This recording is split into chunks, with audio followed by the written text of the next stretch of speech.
por supuesto que los puede sacar de internet. Lo que le quiero explicar, señor, en base a la pregunta que realizaron recién y refiriéndome directamente, compartiendo la pantalla para poder ser más gráfica y mostrarle también las tablas, es que ese tipo de dato de coeficiente de expansión de materiales, usted lo puede obtener de internet, lo puede obtener de cualquier libro de física, ¿sí?, que presente esos datos. Pero ¿qué pasa? Esos datos, y acá llegamos a la parte, digamos, esos datos, esos coeficientes de expansión lineal, y si ustedes se fijan, los estamos teniendo aquí en la tabla 17.1, ¿lo ven?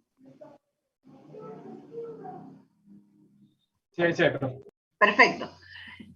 Son coeficientes de expansión lineal. Por ejemplo, en este caso, este tipo de datos depende, por supuesto, del material. Pero ¿qué ocurre? No hay un solo aluminio. Hay aluminios de distintas características, de distintas calidades. No hay un solo acero. Hay aceros con más contenido de carbono, menos contenido de carbono. Eso hace que el coeficiente alfa de expansión lineal del acero, cuando se expresa más correctamente en una tabla de coeficientes, no va a ser un solo valor, sino un rango de valores, ¿sí? O va a ser un valor más o menos un intervalo. Por ejemplo, para el acero, lo habitual es decir que el coeficiente de expansión es 11, o acá sería 1,1 por 10 a la menos 5, o 11 micrometros por metro y por grado, ¿sí? Más menos 1. Entonces, ¿qué quiere decir? Que puede haber algunos aceros que tengan un coeficiente de expansión 10, otros que tengan un coeficiente de expansión 10,5, otros 11, otros 11,5, otros 12. Dentro de ese rango 11 más menos 1, usted puede llevarse el dato de coeficiente de expansión del acero y la incertidumbre del coeficiente de expansión del acero. Esto es, salvo que usted haga un experimento y mida el coeficiente de expansión lineal del acero. ¿Ok? Entonces, respecto de este dato para los materiales en general, se da un dato medio o promedio, que tenemos que interpretarlo de esa manera. Por eso puede ocurrir lo que planteaba el señor al principio, en su inquietud, que obtiene el dato del coeficiente de expansión con un valor en un lado y con otro valor en otro lado. Si esos valores están dentro de esa tolerancia o de esa incertidumbre, de ese rango, por ejemplo, en este caso para el acero es del 10% del valor, porque sería que puede ser por ejemplo, si yo dijera aquí 1,2 más menos el 10%, podría estar en valores de 1,3 y 1,1 aproximadamente.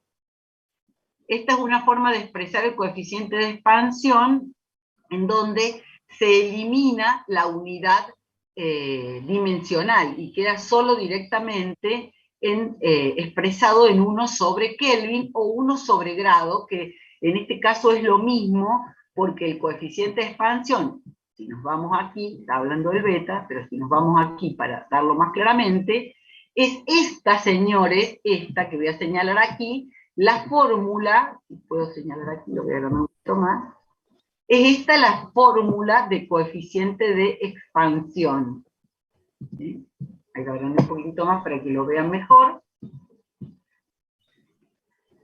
Vamos, digamos, al principio de esto, si se quiere. No sé si respondí la pregunta, señor, que usted hizo.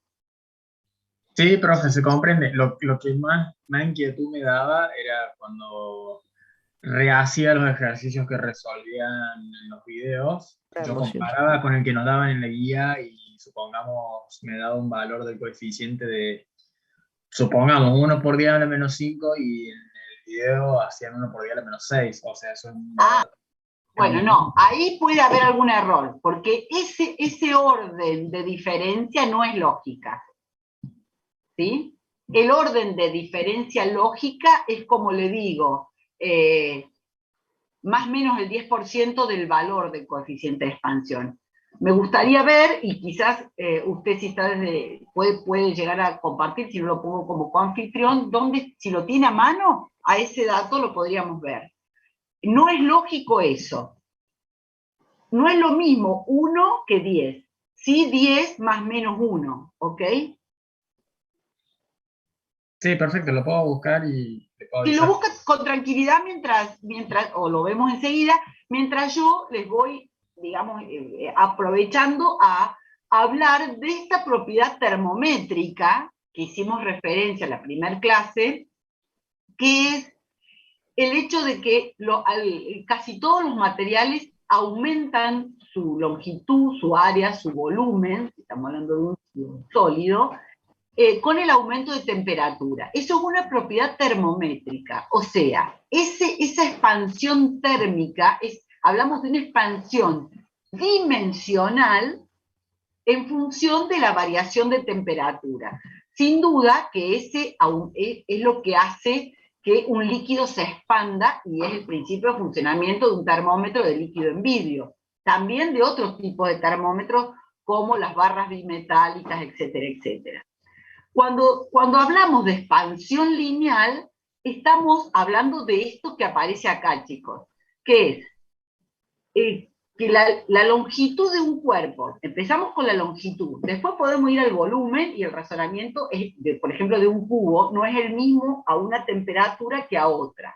Entonces, si yo considero una barra de longitud L0 a una temperatura T sub 0, o sea, la mido con un calibre a la barra y mido la temperatura T sub 0, luego la temperatura aumenta a una temperatura T1, que es T sub 0 más delta T, si yo midiera esa temperatura, tendría que encontrar que la barra se dilató un delta L.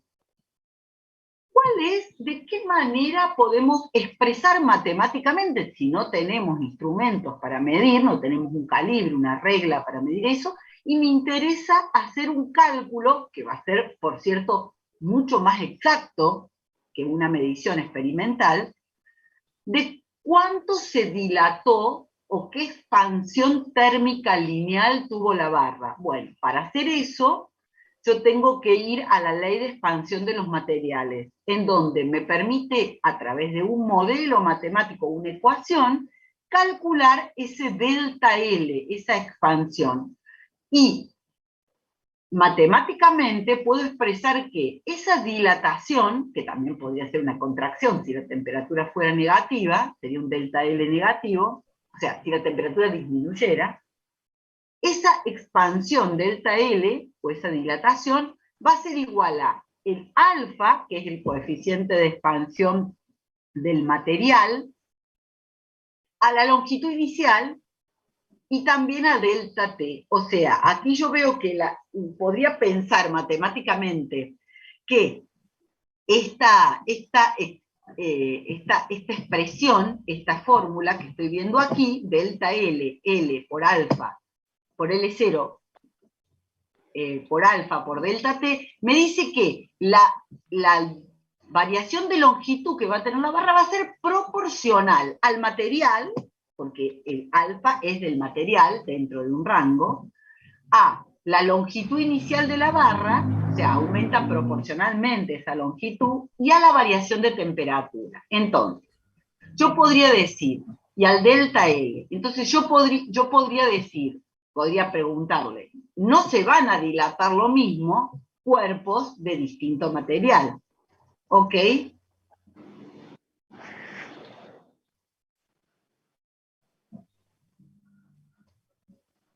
Si yo aquí quiero saber la longitud final, solamente tengo que sumar a la longitud inicial L0 el delta L. El delta L expresado aquí, me queda esta ley de variación lineal que es bastante común para otras aplicaciones también. Vamos a ver que con este tipo de leyes de variación podemos representar también la modificación de una resistencia con la temperatura, una resistencia eléctrica. En este caso es la expansión de los materiales.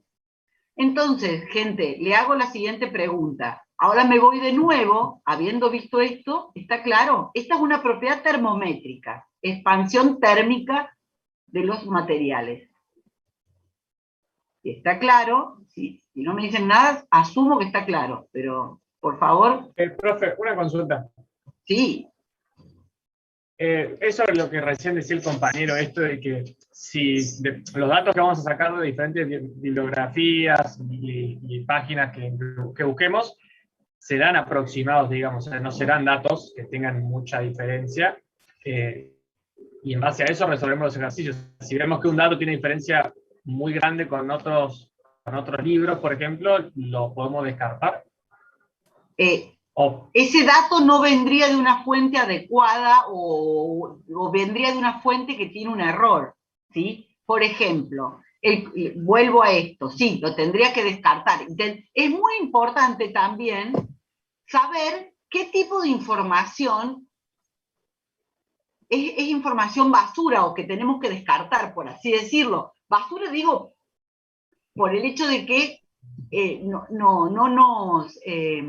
yo encontré la parte de la clase. Perfecto, Javier, ya te permito compartir.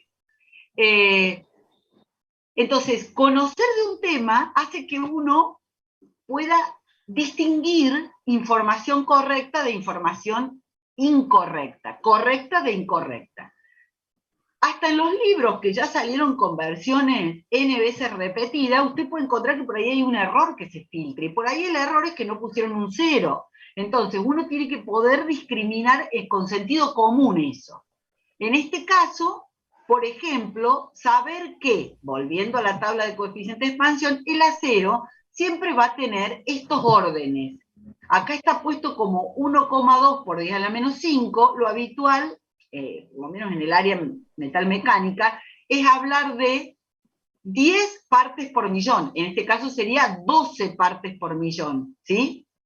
Sería como 1,2 por 10 a la menos 5 es lo mismo que 12 por 10 a la menos 6, ¿ok? Entonces, por ejemplo, un acero tiene ese orden. 10 por 10 a la menos 6, 11 por 10 a la menos 6, 12 por 10 a la menos 6, todo por ahí.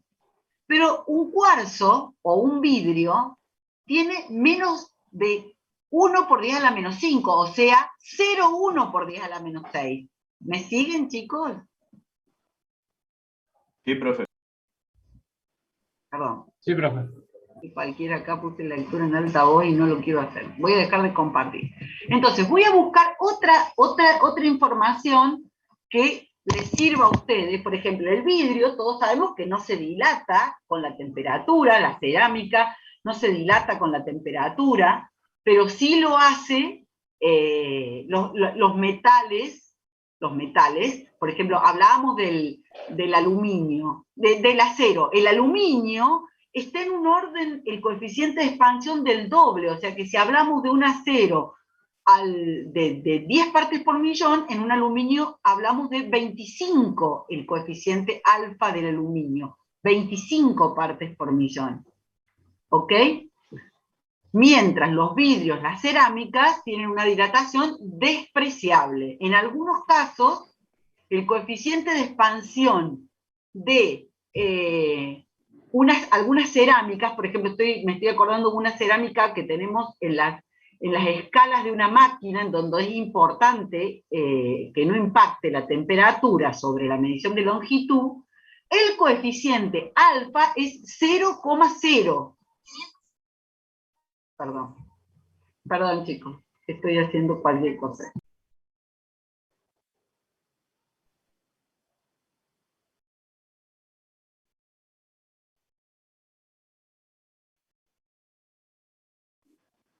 ¿Me están escuchando? Sí, ¿no?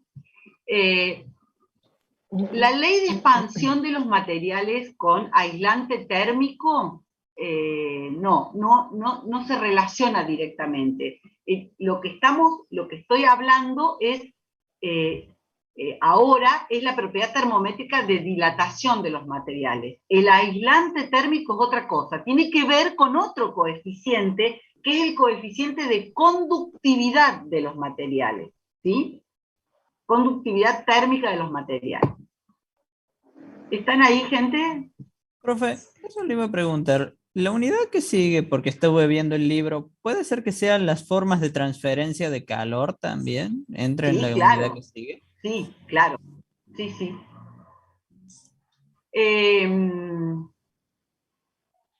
Javier, ¿querés compartir? No sé si te veo acá por dónde estás, a ver si hablas acá habilitas, te voy a poner como coanfitrión, así puedes compartir tu inquietud. Coanfitrión. ¿Vale? ¿Puedo ahora? Sí, ahora podés, Javier.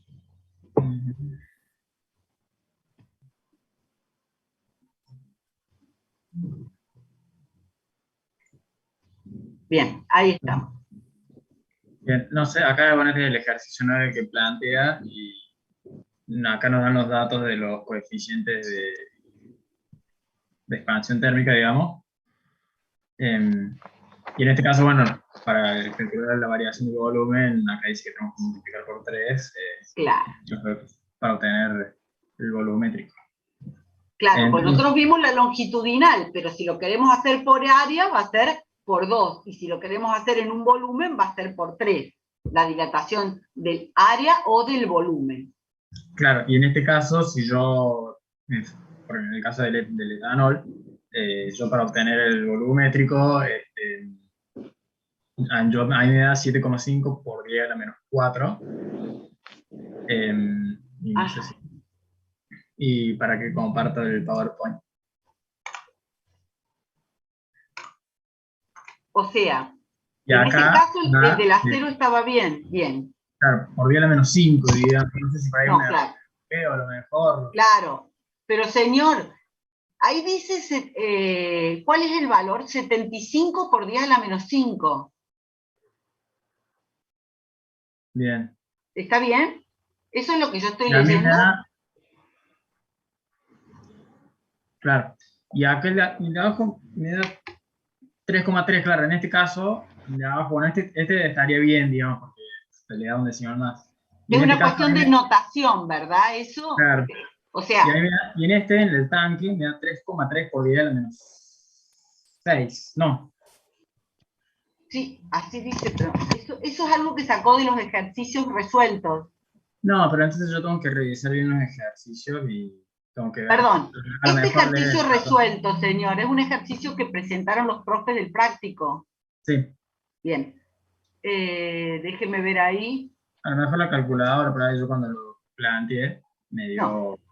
Resolvemos el tema del orden. El tema del orden era simplemente la notación exponencial. Sí.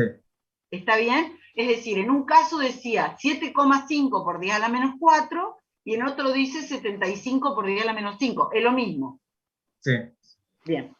En el otro caso del tanque, el dato del beta del tanque, ¿qué material es el tanque? De acero. Ahí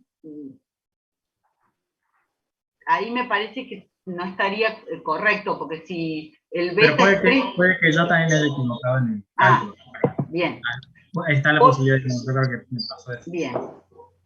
Porque si el beta es 3 veces el alfa, tendría que ser 11 por 10 a la menos 6 por 3 más o menos. Bien, hay participantes que levantan la mano y... ¿Dejo de compartir, profe? Sí, es decir, revise los cálculos, sí. Porque también lo que puede ocurrir ahí, donde tiene 3,11, es que lo que va al lado es 10 a la menos 5 y no 10 a la menos 6. Porque el coeficiente de expansión es 3 veces el coeficiente alfa, si el beta es 3 veces el alfa. ¿Verdad? Bien.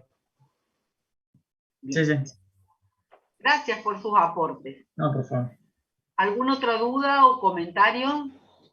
Profe, el coeficiente del acero, usted que mostró en el libro, decía que era 1,2 por 10 a la menos 5. Y en el PDF del práctico está 1,1. ¿Es lo mismo que trabajemos con 1,1, 1,2 por ese más menos 1 que explicó antes?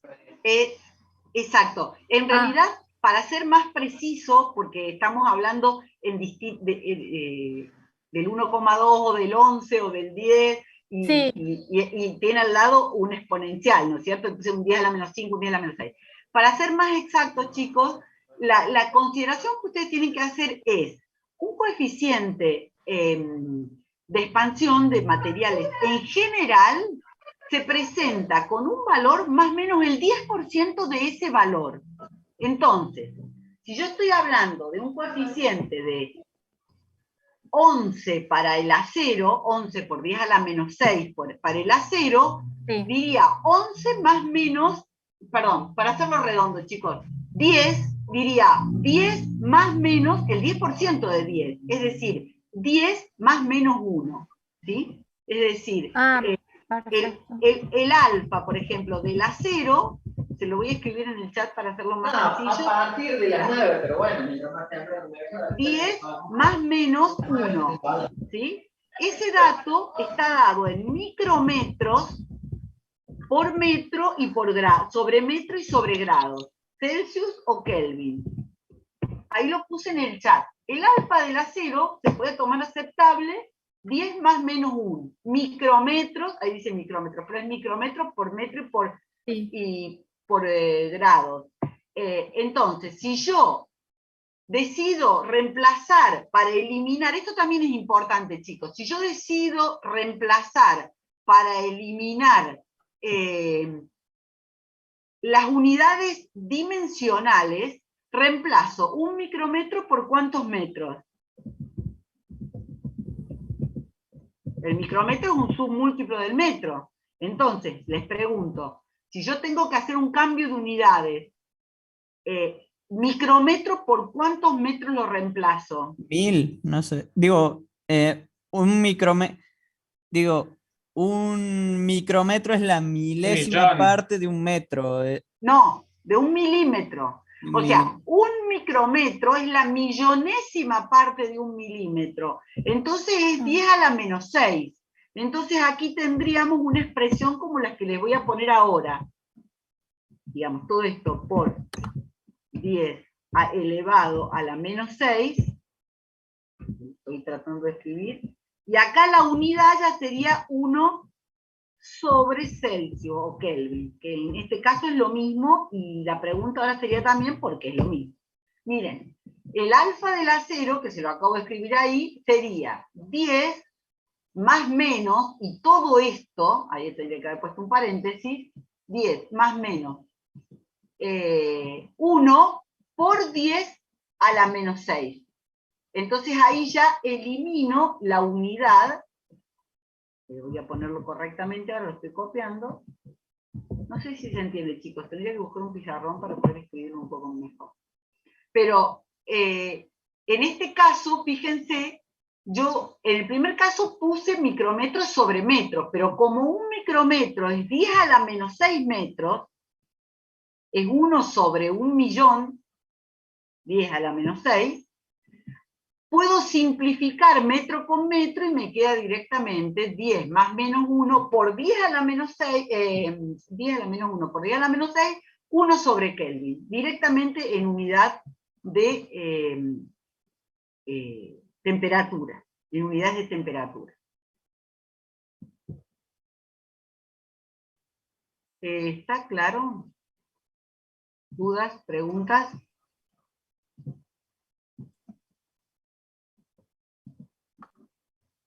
Yo le iba a hacer una pregunta más sobre los resultados porque me suelen dar con una muy pequeña variación por cuestiones de redondeo y las cosas que no las saco de una tabla como tal.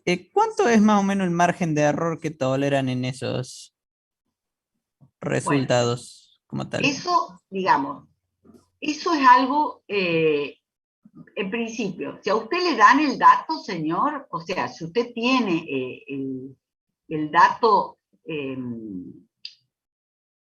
perdón, si usted tiene, claro, el dato, usted tiene que usar ese dato, ¿sí?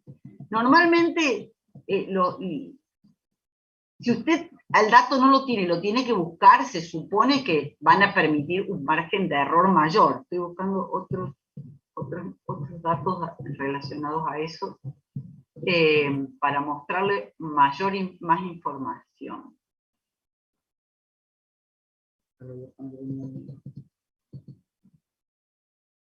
En cada caso, los profes le tienen que decir cuál es el criterio que van a utilizar.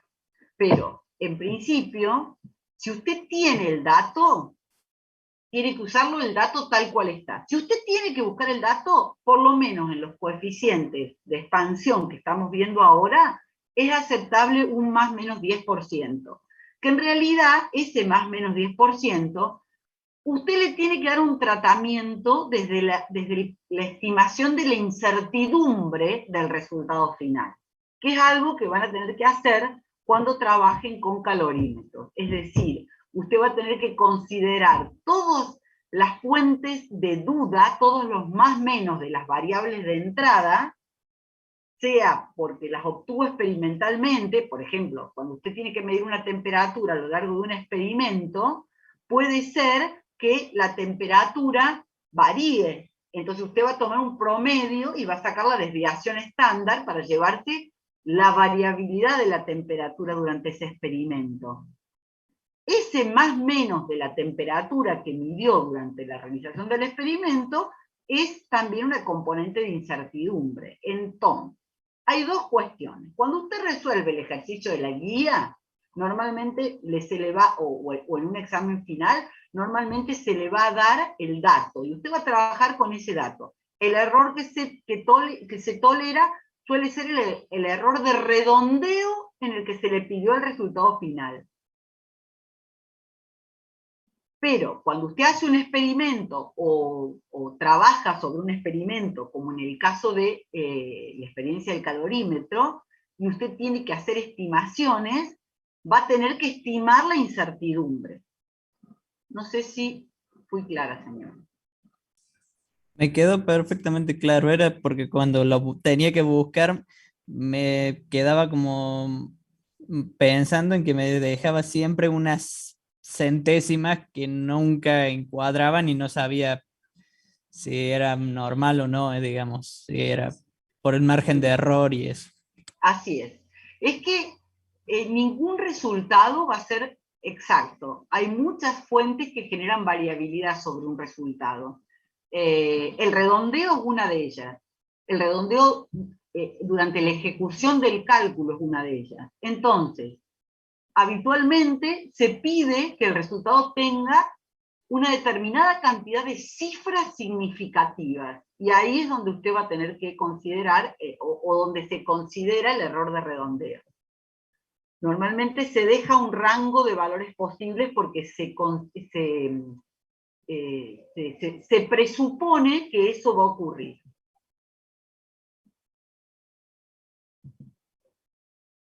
¿Estamos? Bueno.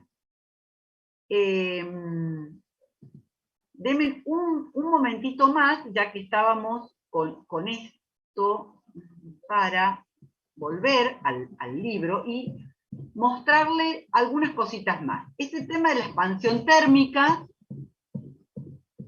están viendo la aplicación, ¿verdad? Pero están viendo, digo, la pantalla, chicos, ¿no? Sí, sí, profe. Sí, se ve, profe. Perfecto, gracias. El otro concepto sumamente importante es el concepto de temperatura y equilibrio térmico, que lo vimos la clase pasada. De hecho, que llamamos equilibrio térmico al estado en donde se estabilizan las temperaturas del sistema que estamos analizando, ¿sí? Bueno, ahí tenemos una representación de un termómetro, y ahí ustedes pueden ver que el delta L que va a subir el termómetro va a ser función de la temperatura, o sea que es una expansión lineal lo que hace un termómetro de líquido en vidrio, de una propiedad termométrica de una expansión lineal. lo que buscamos para llegar a un equilibrio térmico, y esto se relaciona también, creo que otra pregunta que habías hecho, Javier, es que los elementos que se ponen en contacto tengan buena conductividad térmica. Es decir, en función del comportamiento a la transferencia de calor cuando se establece el contacto entre dos cuerpos, es que se define materiales conductores térmicos y aislantes térmicos. Vamos a ver también que esa característica de conductor y aislante térmico tiene bastante relación, cuando veamos la parte de electricidad, con los conductores y aislantes eléctricos. Vamos a ver que en general los metales tienen buena conductividad térmica y también buena conductividad eléctrica. Los conductores están fabricados de metales. Y los aislantes, que tienen mala conductividad térmica, tienen también mala conductividad eléctrica. Hay también una cuestión de tiempo asociado a eso, que es, digamos, si damos el tiempo suficiente, el aislante térmico puede llegar a convertirse, digamos, en un conductor lento, por así decir, ¿no? Entonces, el concepto de equilibrio térmico tiene que ver con el hecho de, fíjense, acá hay cuerpos A, B, C, que son cuerpos que tienen conductores térmicos y están separados por conductores térmicos y aislantes térmicos. Entonces, este caso se dice, el cuerpo C, que está acá, o el sistema C, está a través de conductores térmicos en equilibrio térmico con el A y el B. Después de un cierto tiempo se llega al equilibrio térmico, es decir, todos están a la misma temperatura, el C con el A y el C con el B. Bueno, acá tenemos un aislante térmico, pero no importa, porque dado que los cuerpos que están en equilibrio con un tercer cuerpo, también están en equilibrios entre sí. Y eso es lo que se expresa aquí. Si inicialmente C está en equilibrio con A y B, porque tiene conductores térmicos que los unen, entonces A y B también están en equilibrio térmico entre sí. Esta es la ley cero de la termodinámica. Luego, también otra definición importante es qué es o cómo se define el equilibrio térmico. El equilibrio térmico se refiere a un equilibrio térmico entre dos o más cuerpos. Bueno, solo se produce equilibrio térmico cuando los cuerpos a los que nos referimos tienen la misma temperatura. ¿Sí? También acá hay que decir, la misma temperatura, ¿cuánto? 20,00000, bueno, no. La misma temperatura en un orden o con un rango de tolerancias que consideremos aceptable para ese experimento. Puede ser que digamos que están en equilibrio térmico cuando los cuerpos no difieren entre sí en más de medio grado, por ejemplo. Sería un criterio. O 0,1 grados Celsius.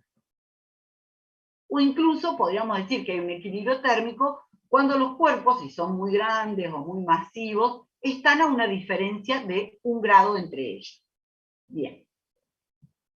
Las escalas, me fijé en la escala que comentaba otra vez el alumno, y sí, por supuesto es una escala que está en desuso, pero Rankine me parece que es una escala también del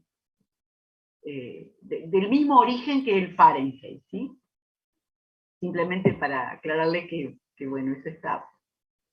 Fíjense algunos de los efectos que pueden generar esta propiedad termométrica de expansión de los materiales con la temperatura. Bueno, el hecho de unir dos metales con diferentes coeficientes de expansión térmica hace que frente al aumento de la temperatura, uno se expande más que el otro. Entonces, eso hace que, por ejemplo, pueda accionar vamos a generar un termómetro a partir de lo que se llama un bimetálico, ¿sí? O un accionador a partir de un bimetálico, ¿sí? Un tipo de control on-off. Cuando llega a cierta temperatura se produce una determinada curvatura del bimetálico y eso acciona, por ejemplo, que se apague el controlador o no, que está de forma automática conectando y desconectando para mantener una determinada condición térmica en una cuba o en lo que sea. Y acá incluso, si esa tira bimetálica se enrosca de forma de espiral, y adicionamos una aguja a la espiral, esa dilatación de la espiral se aprovecha, al igual que en los manómetros, cuando hablamos de medición de presión, digamos, se conecta a una aguja, y la aguja va sobre una escala que se gradúa de acuerdo a una calibración que se le hace al instrumento, y tenemos un termómetro o un sensor de temperatura a partir de un bimetálico, no de la dilatación del líquido en vidrio, que es lo más usual. Tenemos aquí, chicos, la temperatura de la escala de temperatura Fahrenheit y la definición de la escala de temperatura Fahrenheit.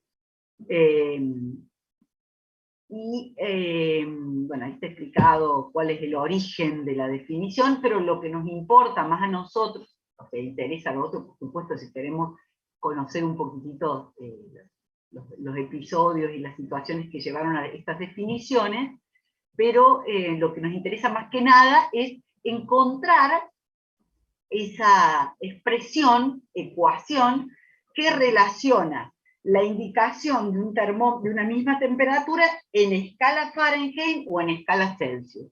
Y ahí tenemos que una temperatura en Fahrenheit se obtiene a partir de multiplicar por 9/5 el valor de la temperatura en Celsius y sumarle 32 grados. Eso hace que, por ejemplo, a 0 grados Celsius, ¿qué temperatura Fahrenheit tendríamos?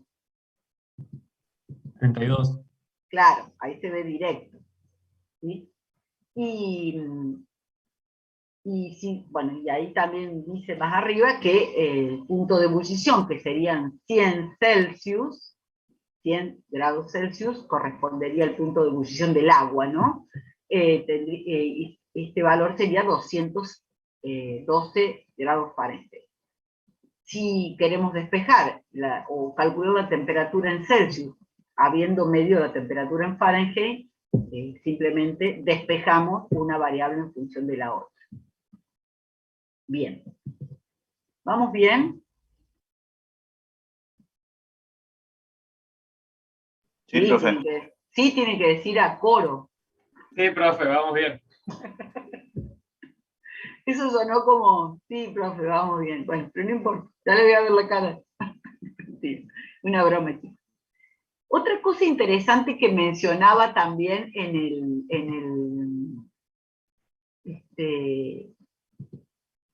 el video que ustedes vieron, y que estaba desarrollado ahí, me llama la atención que no les haya generado alguna inquietud, pero era el termómetro de gas, y a partir del termómetro de gas la escala Kelvin. Pues que no estaba eso en el primer video. Sí, sí estaba, profe. Bien.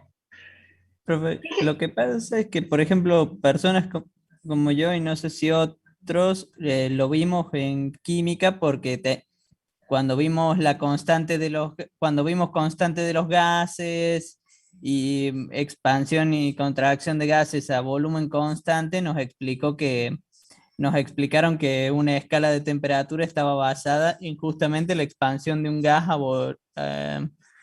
de la presión de un gas a volumen constante. Claro. ¿Y eso en qué materia lo ves, señor? En química, si no me acuerdo mal, en química general. Ah, buenísimo. Entonces, aquí vamos a digamos, a repetir algunas cosas que quizás los químicos lo ven con mayor profundidad, pero en realidad todos tienen química, o sea que tendría que ser una homogénea también, hasta donde sé. Vamos a pasar rápidamente eso. Esta es otra propiedad termométrica, que es el origen de la escala Kelvin, que ahí está expresada, la temperatura en Kelvin, que ahí no se dice grados, sino directamente en Kelvin. La podemos obtener como la temperatura en Celsius más 273,15 o 273 en general, y esto que acaba de decir el señor es aprovechando la propiedad que tienen los gases de baja densidad, que conceptualmente o teóricamente podríamos hacer referencia a que las ecuaciones responden a gases ideales, pero los gases de baja densidad tienen un comportamiento similar. Podemos encontrar a través de la ley de los gases, la ley universal de los gases, que relaciona las variables macroscópicas, presión, volumen y temperatura de los gases, y que está graficada aquí, podemos encontrar el concepto de un termómetro de gas. Esto es, la presión de un gas cuando lo mantenemos a volumen constante es directamente proporcional a la temperatura. No solo a la temperatura, sino también a la cantidad de gas. Es decir, al gas, al tipo de gas y a la cantidad de gas, ¿sí? A la masa de gas. Entonces, todas esas cuestiones las vamos a abordar más adelante cuando también veamos la parte de termodinámica, todas estas transformaciones que podemos hacer de estado de los gases a partir de la ley universal de los gases. Aquí tienen, este libro está bastante didáctico, tienen las distintas relaciones entre las escalas de temperatura, para tomar una idea, lo de la expansión lineal que ya lo vimos, lo de la expansión en un área, que también, una placa, por ejemplo, cuando hablamos de un área, no de una longitud, y cuando hablamos de un volumen, que es el caso que presentamos recién, tenemos un coeficiente beta en donde se puede demostrar que el coeficiente beta va a ser 3 veces el coeficiente alfa. ¿Y por qué? Y básicamente, chicos, porque el volumen, fíjense, lo tenemos aquí, el volumen es el modelo matemático del volumen, por ejemplo, de un cubo, es el que indica que el volumen es la arista del cubo, o el lado del cubo al cubo, ¿sí? Entonces, haciendo toda esa, trabajando matemáticamente con ese concepto, llegamos que de un delta L, de L por alfa por delta T, llegamos a un delta B, que va a ser 3 veces alfa por el volumen inicial por delta T. Lo cual es lógico, porque cada lado va a tener la misma ley de variación. Entonces llegamos a esto de que beta es 3 veces alfa, que es lo que acabo de decir. Entonces, si vamos al acero, y aquí podríamos verificar el dato que recién presentaba en el ejercicio, el acero, el coeficiente alfa de expansión lineal del acero era 1,2 por 10 a la menos 5, ¿recuerdan? Bueno, ahora es 3,6. O sea, la tabla está redundando, ¿no? Si ya sabemos que este es el comportamiento que va a tener el material en otro formato, ¿sí? En un formato en donde tengamos que atender al volumen. En una barra se supone que el área es despreciable frente a la longitud. No es que el área no vaya a sufrir también o sea, toda la barra a nivel volumétrico se expande, pero es despreciable la variación de área respecto de la de longitud. Bueno, ¿cómo vamos? ¿Vamos bien? ¿O quieren ir a ver el video? ¿Tienen alguna otra duda, alguna otra consulta? No. Me interesaría entonces, a ver, ahí tengo un chat, lo voy a leer. La consulta cuando son las fechas de los parciales. No, bueno, pero primero tenemos que estudiar, después vemos los parciales. Creo que ya están más o menos definidos, chicos. Debe ser a mediados de septiembre el primer parcial. Me parece que ya había un cronograma que no sé si lo han subido, pero si no, ya nos ocupamos de eso. El teórico es escrito, es un cuestionario con preguntas conceptuales y cálculos sencillos del tipo de las consignas, las cosas que se dicen y de las consignas que se generan para que ustedes estudien en las clases teóricas, videos, clases teóricas, etcétera, etcétera. Son cuestiones conceptuales que relacionan los conceptos. Un poquito más adelante les voy a hacer un cuestionario que les sirva de simulacro o algo así, para que tengan idea de qué se trata. ¿Ok? Bien. Por ahora es escrito, pero están viendo de volver a hacer exámenes presenciales. No creo que para los cursos, sí para los exámenes finales. El mail de consultas es un mail que vemos, tenemos un foro de consultas, porque trabajar con el mail, con grupos tan grandes, y nosotros tenemos varios cursos, es complejo. Entonces, vamos al foro con las consultas, ¿ok? Consultas por tema. Bien. Simplemente para avanzar un poquito más consolidando estos conceptos que ustedes ya vieron, este tema de diferenciar calor de temperatura, que ya creo que lo tengan claro, ya tienen claro, el concepto de cantidad de calor, el concepto de, digamos, definir unidades de calor, que la unidad dentro del sistema internacional es el joule, pero una habitual es la caloría. Fíjense acá al costado hay una cosa interesante de este dibujito que estamos viendo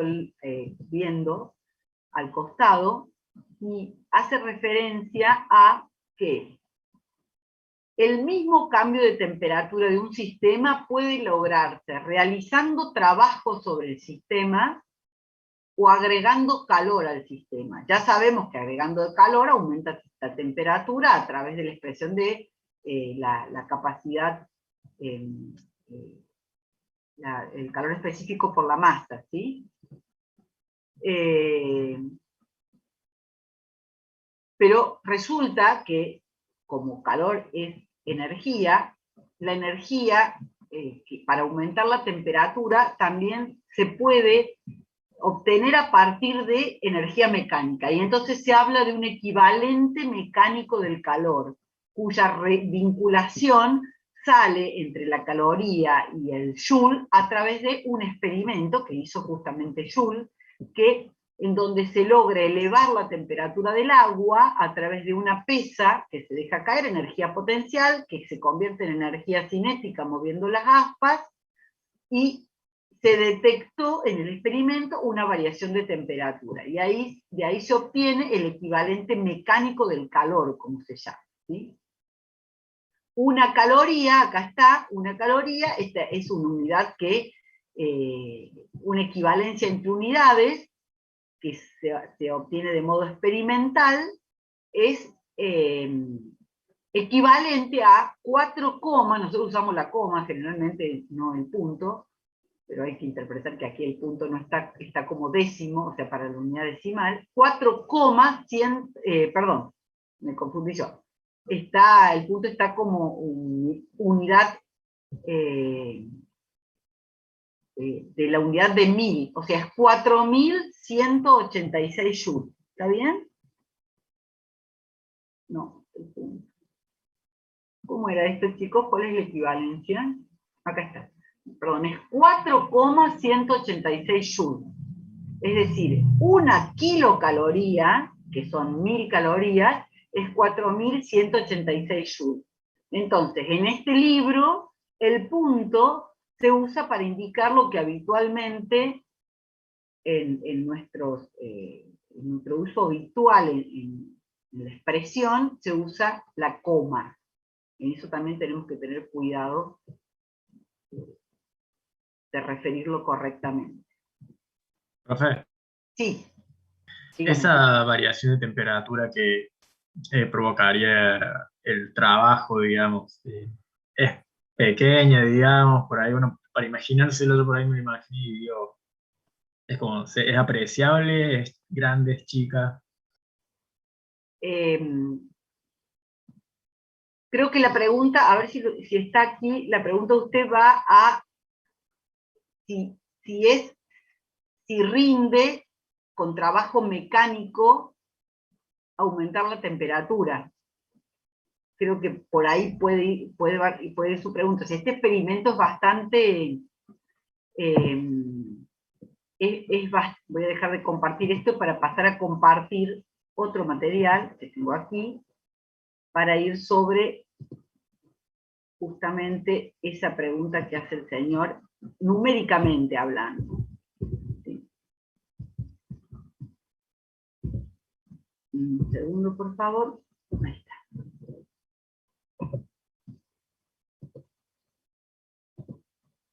Miren, lo que les voy a compartir ahora es directamente la presentación con ese experimento. Y para tener esos órdenes, de si rinde o no, qué tanto, digamos, qué tan costoso es aumentar la temperatura a través del trabajo en el experimento de Joule.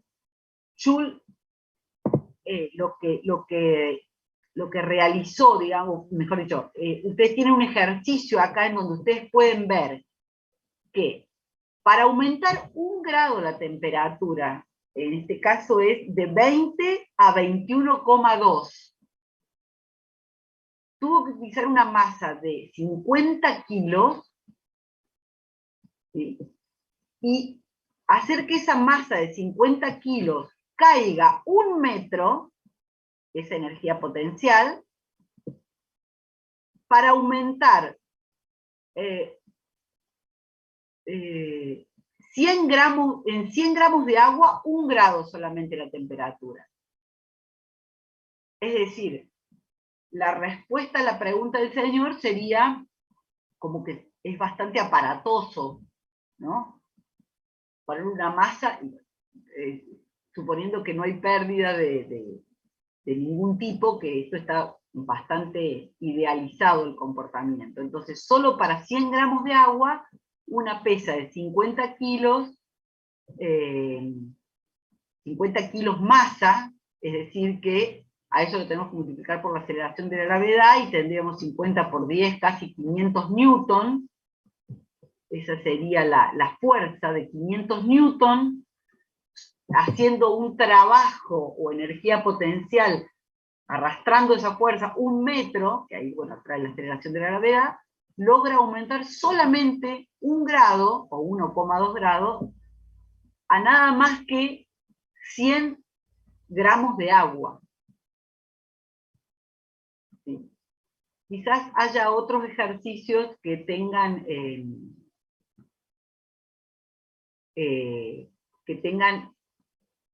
a lo mejor, que puedan darnos más información acerca de otras aplicaciones del trabajo mecánico para aumentar la temperatura. En este caso, en este ejercicio, se usaba el experimento midiendo temperaturas, teniendo en una balanza la masa, poniendo, digamos, una regla para determinar ese metro de caída, y lo que se pretendía acá era justamente, habiendo medido todas las variables en unidades del sistema internacional, sacar la incógnita, que es el calor específico del agua, justamente, sobre la que se está trabajando, que es el sistema al que le estamos aumentando la temperatura, el agua, sacar el calor específico del agua en unidades del sistema internacional. O sea, el calor específico del agua es 1 caloría por gramos por grado. O sea, necesitamos 1 caloría de energía en forma de calor para aumentar 1 grado, 1 gramo de temperatura. Esa es la definición de caloría. es una unidad pequeña. Y en este caso, con este experimento, fíjense, conociendo la masa, digamos, la fuerza que se aplica, el trabajo que se hace, que es energía potencial, pensando que toda esa energía potencial se va a transformar en calor, o sea, va a calentar, por lo tanto, es el agua, que eran solamente 100 gramos, 1 grado o 1,2 grados. Ese es todo el dato que pudimos obtener midiendo. Se saca el calor específico del agua como 4083,3 joules por kilo por Celsius. Entonces, como vemos acá una vez más, que es la inquietud que salió hoy al principio de la clase, no estamos obteniendo el valor exacto, ¿sí? Sino estamos obteniendo un valor aproximado, porque el valor exacto, ¿cuánto era? 4,100 o 4100, ¿ustedes lo tenían?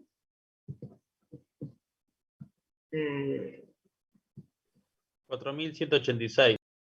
4186, gracias. Y en este caso,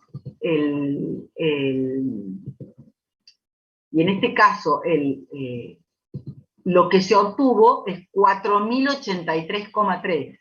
Entonces ahí estamos teniendo una diferencia que es del orden de un 2%, más o menos, a grosso modo, respecto del valor que se adopta como equivalente mecánico del calor. ¿Respondí su pregunta, señor? Sí, perfecto, profe. Gracias. Me alegro, me alegro. Bueno, gente, denme un segundito más para ver qué otras cosas interesantes. Bueno, otra de las cosas que también aparecía en el video era el tema de el calor en función de la capacidad calorífica y la variación de temperatura. Eso se puede definir en función de moles, el número de moles y la masa molar. Todo eso también ustedes ya lo traen de química. Es decir, es simplemente un cambio en la forma de expresarlo. Y aquí aparece, que esto también me parece importante compartirlo con ustedes, el calor específico de distintas sustancias. Estos calores específicos están a presión constante, es decir, están afectados también por las condiciones en que se trabaje ese material o ese gas. Aquí no hay un más menos, en principio, que afecte, digamos, solo por el material, sino también hay que considerar las condiciones de la presión a la que se trabaja. Otro tema que creo que no está mencionado, pero sí ustedes lo tienen, no está mencionado en profundidad, me acuerdo por lo menos en el primer video, pero quizás sí en el segundo o en el tercero, es el tema, pero lo mencionamos ya en la clase pasada, calorimetría y cambio de fase. Es decir, básicamente hablar de los calores latentes de fusión y de vaporización. Antes de ir a la tabla de los calores latentes de fusión y vaporización, me gustaría que nos detuviéramos un momentito en esta gráfica que nos está representando. Fíjense, en la gráfica tenemos en ordenadas la temperatura en Celsius y en abscisa el tiempo. El tiempo, pero también en abscisa, esta misma gráfica se puede representar como calor, ¿sí? Es decir, tiempo o calor, porque en realidad lo más habitual creo que es que pongamos calor en abscisas, porque es, en definitiva, lo que va a provocar los cambios los cambios de temperatura o cambios de fase, no es solo el tiempo, sino el calor que se va a dar a ese sistema. Hablamos de un sistema, en este caso agua, una determinada cantidad, una determinada masa o volumen de agua, independientemente de la masa o el volumen, va a ocurrir siempre esto. Cuando empezamos a tenemos primero el estado, a bajas temperaturas tenemos el agua en estado sólido, o sea, el hielo se tiene que calentar y fundirse. Para eso tiene que tener la energía calórica que se le aporta al hielo a través del calor latente de fusión del material, digamos, se aprovecha a través del calor latente de fusión del material en fundir todo ese hielo en agua líquida. Cuando ocurre eso, digamos, primero la temperatura del hielo llega a 0 grados, aumenta la temperatura del hielo de menos 25 hasta 0 grados. En 0 grados es donde opera la fusión, ¿sí? Para convertir todo el hielo en líquido. En el momento en que entre el punto B y C ocurre esto de que la temperatura no cambia, porque todo el calor que se le agrega al sistema se utiliza para fundir el hielo en líquido. Entonces, esa es una situación en donde el agregar calor a un sistema no impacta en un aumento de temperatura. Pero luego, cuando ya tenemos toda el agua líquida, ahí sí la cantidad de calor que se le agrega al sistema va a impactar o va a reflejarse en un aumento de temperatura. Linealmente va a ocurrir eso, hasta que, nuevamente, cuando todo el líquido llega a una temperatura de 100 grados Celsius, empieza el proceso de vaporización, o sea, el líquido se convierte en vapor, y durante todo este tiempo,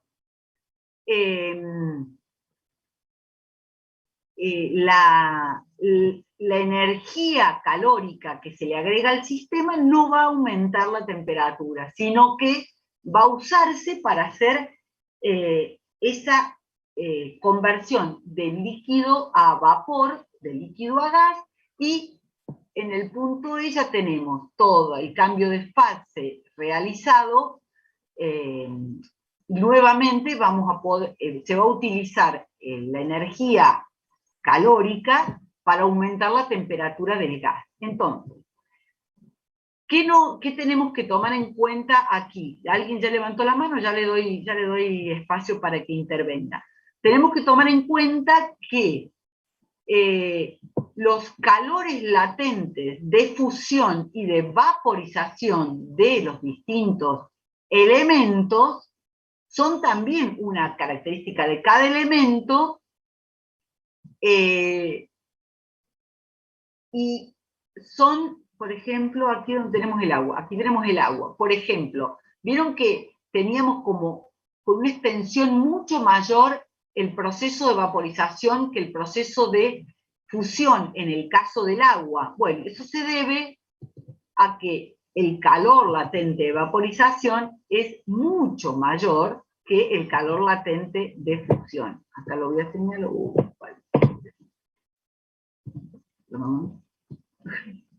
Ya me parece que a esta hora, cuando empiezo a hacer esas cosas, necesito recreo. Vamos, ahí vamos. Acá tenemos el agua.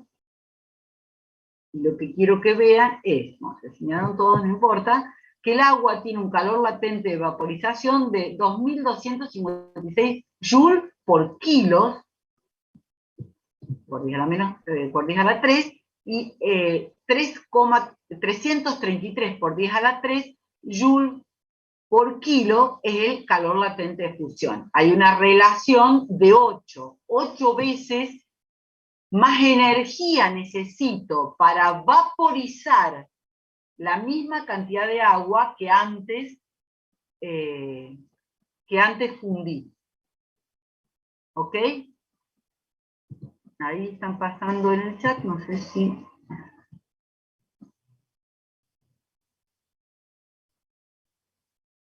sí, el calor latente va a depender de cada material, o sea que habría que ver buscar la información, el segmento de secar el agua con sed. La pregunta de Daniel es si el agua salada cambia el calor latente.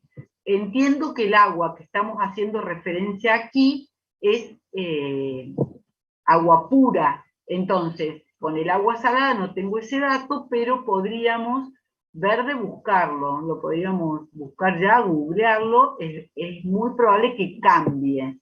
Por lo menos, la ebullición es como que requiere menos tiempo, en principio, requiere menos tiempo cuando tenemos agua salada para ambos casos. Pero lo estoy diciendo en el aire. Si alguien tiene ese dato y lo quiere compartir, sería muy interesante que lo haga. Y si no, lo dejamos como inquietud para adelante.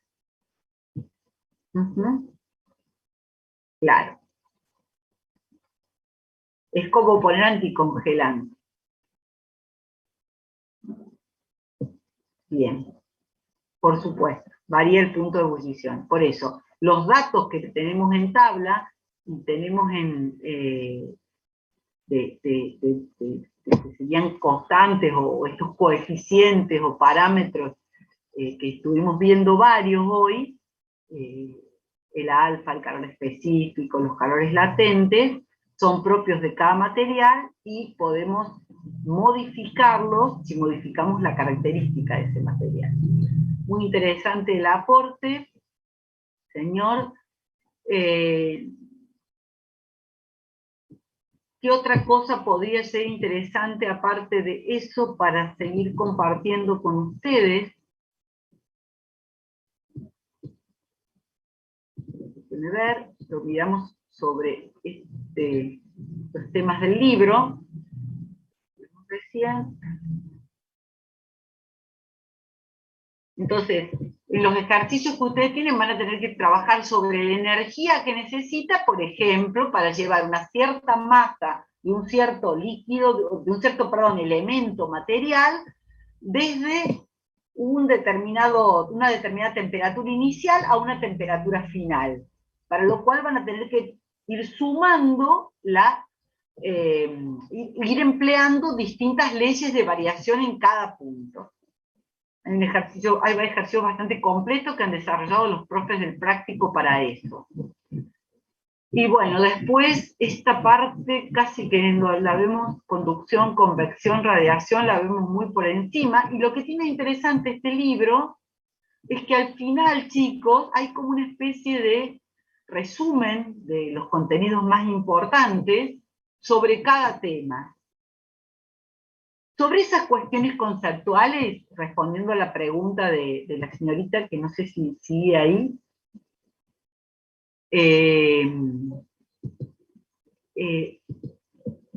van las evaluaciones teóricas.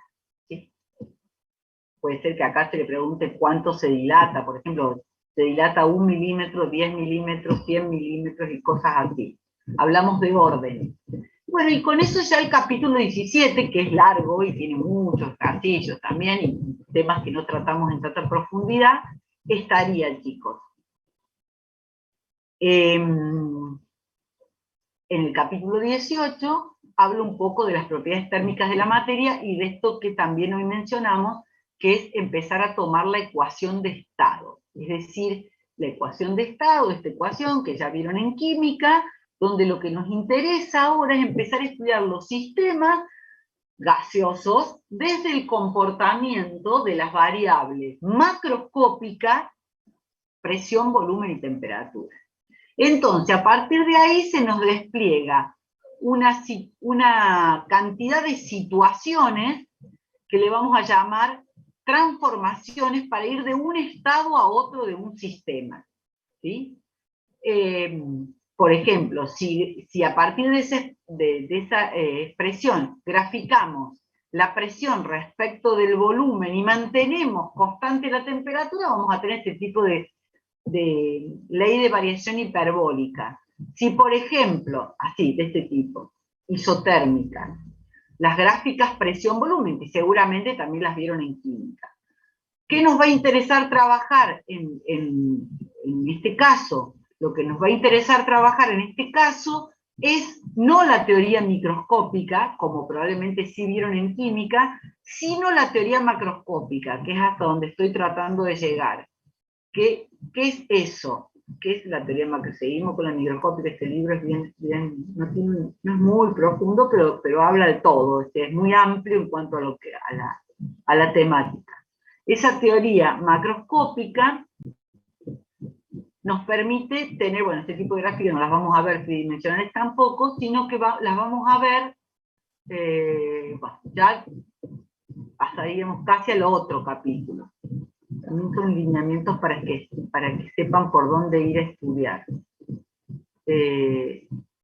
Acá estamos en el capítulo 19, ya con la primera ley de la termodinámica, que el segundo video habla específicamente de las leyes de la termodinámica. Entonces, en las leyes de la termodinámica, de acá tomaremos la clase que viene, vamos a meter el concepto de trabajo mecánico a través del accionamiento de un pistón, trabajo mecánico a través del desplazamiento de una fuerza sobre un pistón, y ver cómo transferimos esa fuerza con un desplazamiento en una presión y un volumen, para ir a las mismas variables con las que definir el trabajo con las mismas variables de los gases, presión y volumen.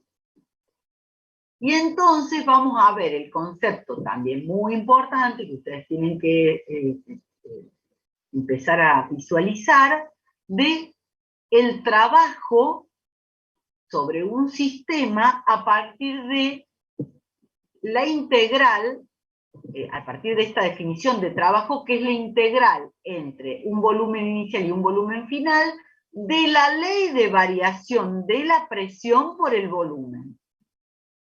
Trabajo efectuado por cambio de volumen.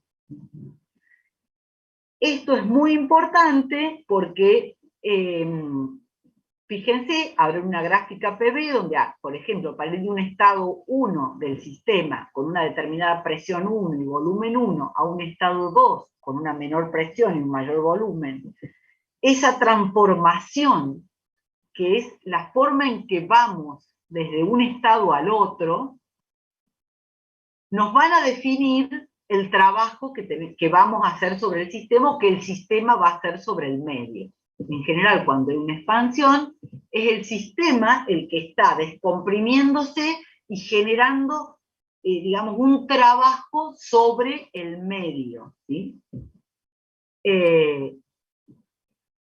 Acá tenemos una ley de variación, que les digo es una hipérbola, y es entonces modificar las condiciones del sistema manteniendo la temperatura constante.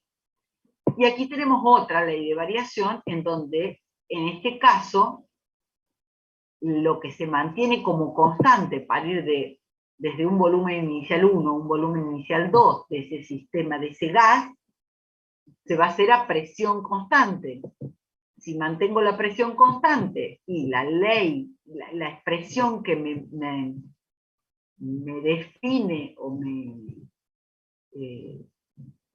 me modeliza, para decirlo como lo expresamos en la primera clase, el sistema es P por B igual a N por R, la constante de los gases, por T. Si mantenemos la presión constante, bueno, vamos a tener que tener una relación entre la temperatura y la variación de volumen. Acá tengo la expresión que estaba buscando genérica. Acá la tengo dentro de esto. Entonces, esta expresión, P por B igual a N por R por T, que es la ley que surge de la ley universal de los gases, vincula esto que llamamos las variables macroscópicas. Cuando la temperatura es constante, la presión, dando la presión, queda inversamente proporcional al volumen, lo que da origen a lo que sería una expansión isotérmica o una transformación isotérmica. Quisiera llegar al parado. Luego, el trabajo en una transformación isotérmica va a tener que ver con simplemente reemplazar en la ecuación de trabajo el valor de la presión, que es N por R por T sobre B, hacer la integración, y nos queda, y podemos obtener cuantitativamente el trabajo. Además de saber, chicos, que el trabajo va a ser el área debajo de la curva, que es otra forma de calcularlo. Sobre todo cuando simplemente tenemos transformaciones isobáricas, o decir, a presión constante. Bueno, si tenemos transformaciones isocóricas, no vamos a tener trabajo, por supuesto, porque si no hay variación de volumen, no podemos hablar de, no hay trabajo. El volumen inicial es igual al volumen final, y por lo tanto esa transformación no se genera a costa de un trabajo mecánico. Entonces, todas estas cuestiones tenemos que ver. Y volviendo a la pregunta de la señorita, ahí apuntan las preguntas conceptuales de los exámenes teóricos. Si tengo estos tres posibles caminos para ir de un punto 1 a un punto 2, o sea, ir de 1 a 2 con una transformación isotérmica, o ir de 1 a 3 y de 3 a 2 con una transformación primero isobárica, es decir, a presión constante, y luego isocórica, o ir por este camino 1, 4, 2, siempre punto inicial y final son los mismos, o sea que la condición del gas en 2 va a ser lo mismo independientemente del camino que yo haga. Pero el camino o la trayectoria que yo haga, o las transformaciones que yo haga, que van a impactar directamente en lo que llamamos acá camino, se van a ver reflejadas ahí, sí van a tener mayor o menor costo en cuanto a trabajo. Fíjense que el trabajo que hago, si voy por 1, 3, 2, es el área debajo de la curva. No es lo mismo que si yo voy por las transformaciones 1, 4, 2. En este caso, el trabajo va a ser mucho mayor que en este caso. Y el trabajo está representado por la integral de la variable presión respecto del volumen, no es otra cosa que el área debajo de la curva. La verdad que ahí me hace una pregunta, no sé, lo de histograma, no sé a qué hace referencia, ya le doy la palabra, pero a la segunda pregunta, la transformación isocórica, isométrica, iso quiere decir igual, isócora o isocórica es la forma más habitual que he escuchado. Isométrica haría referencia a que es igual en todas las medidas, métrica de medición. No hace referencia a volumen específicamente, pero puede ser. La verdad que de nuevo, Javier, me sorprenden tus preguntas y tu interés por ir armándote tu vocabulario. No lo sé, lo podemos buscar para la próxima clase. Nunca lo había visto de esa forma, pero nuevamente está muy bueno compartir todas estas cuestiones y bueno, seguir trabajando y estudiando en este sentido. Bueno, acá volví al Zoom. Veo que hemos quedado la mitad y muchos menos que la primera clase. Les agradezco a todos los que se han mantenido. Quizás se hizo un poco extenso, yo pretendía hacer una breve introducción, pero bueno, ahora ya pueden tomarse un recreo y después seguir con los videos y los materiales que ya tienen habilitados para estos capítulos 1 y 2 de Física 2, de los contenidos del programa, y empezar a trabajar en el práctico, ¿no? Que sin duda que siempre la parte práctica es la parte que requiere un poco más de esfuerzo, porque tenemos que emplear los conocimientos que por ahí creemos que ya los tenemos adquiridos o entendidos, pero ahora para resolver una situación, entonces puede ocurrir que se presenten otras cuestiones como estas justamente que surgieron hoy para iniciar estos debates y trabajar en este encuentro online. Si no hay más preguntas, y ya considerando que pasaron casi 1 hora y media, acá todos por lo menos los que siguen conectados, los invito a ver los videos y quedamos en contacto. La forma de consulta es a través del foro de consultas. También pueden mandar algún mensaje directamente en el aula virtual, dirigido a mí o dirigido a los profes del práctico. Pero en el foro estaría interesante que vuelquen sus inquietudes. Buenísimo, profe, muchas gracias a usted. Gracias, gente. Que anden muy bien, que tengan buena semana, buen viernes.